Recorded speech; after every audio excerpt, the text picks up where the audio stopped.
Et donc bonjour à tous, comme vous avez pu le voir, j'ai sorti récemment la petite 4L.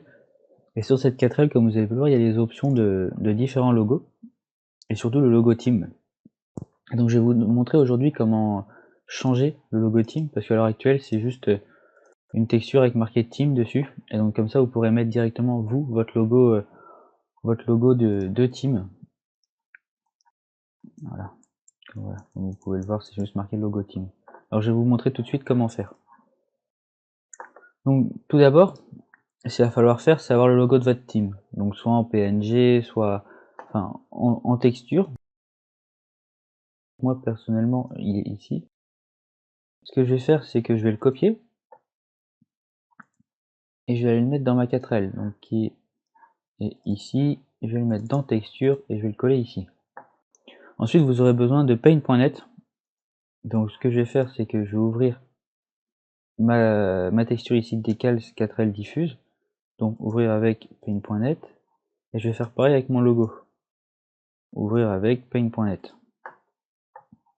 Maintenant que vous avez votre logo et la texture pour la 4L, je vous propose, c'est ici, d'utiliser calque. Donc si vous ne l'avez pas, elle est ici. Donc c'est les quatre petits carrés ici. D'appuyer sur plus, donc un calque 2. On va prendre le pot de peinture, tout peindre en noir, et on va la mettre derrière. Comme ça va permettre de faire ressortir tous les logos, et surtout de bien voir le carré. Ensuite, maintenant, on va passer à comment coller notre logo. Pour ce faire, on va sélectionner le logo. Donc soit si vous avez un fond blanc, vous utilisez la petite baguette magique et vous prenez les différentes formes. Soit sinon, comme moi, vous n'avez pas de fond blanc, vous sélectionnez tout. Donc soit CTRL A, soit on sélectionne. Et ensuite, on va recréer un nouveau calque qu'on va mettre tout en haut. Et on va coller. Donc là, vu que mon logo est très grand, il me demande si je veux redimensionner, mais non. Ensuite, ce que vous allez faire, c'est redimensionner, diminuer la taille pour que votre logo il rentre dans le petit carré vert.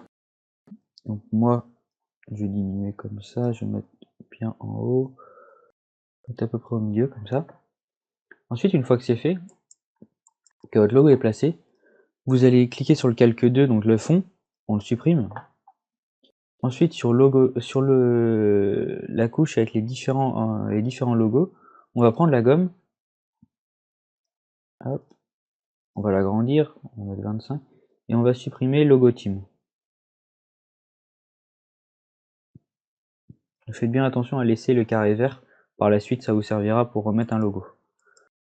Maintenant que notre logo est collé, ce qu'on va faire, c'est qu'on va cliquer sur le calque de notre logo, avec en dessous les autres, et on va cliquer vers le bas, pour ne faire qu'un seul calque. Comme ça, notre logo est directement intégré dans le calque. Une fois que cela est fait, il reste juste à enregistrer. Donc fichier, enregistrer sous.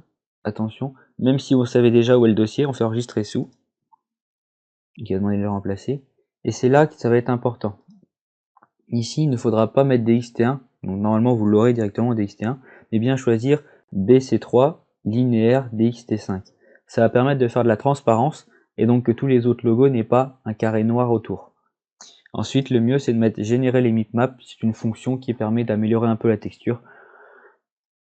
Ensuite, on enregistre. Si on ferme tout, maintenant, on peut aller ouvrir directement la 4L. Donc, soit directement dans Giant, soit vous lancez directement Farming. Donc, bien sûr, ne modifiez pas la caméra directement, ne bougez pas directement. Soit vous faites View Caméra et vous prenez une caméra. Et si jamais, que ce soit pour ce mode-là ou pour un autre, vous n'avez pas de caméra, vous faites Create Camera et vous faites la même chose. Maintenant qu'il y a le logo, il est directement en fonction et il n'y a plus qu'à fermer et enregistrer.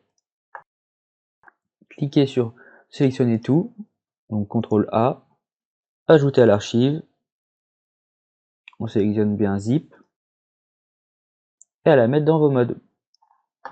Et maintenant tout fonctionne. On se retrouve juste en jeu pour vérifier que tout a bien fonctionné.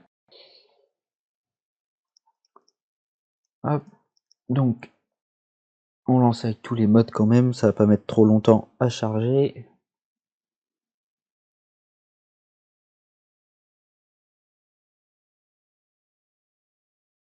Hop, ça a mis quelques secondes. On va directement aller l'acheter dans voiture, car, et hop, le logo est directement affiché. Bien sûr, vous avez avec ou sans logo, et tout comme d'habitude, les différentes couleurs, etc. Donc voilà, j'espère que ce tuto vous aidera beaucoup pour mettre le logo de votre team. Et moi, je vous retrouve soit pour un nouveau tuto ou pour de prochains modes. Et moi, je vous dis à très vite. Allez, tchuss!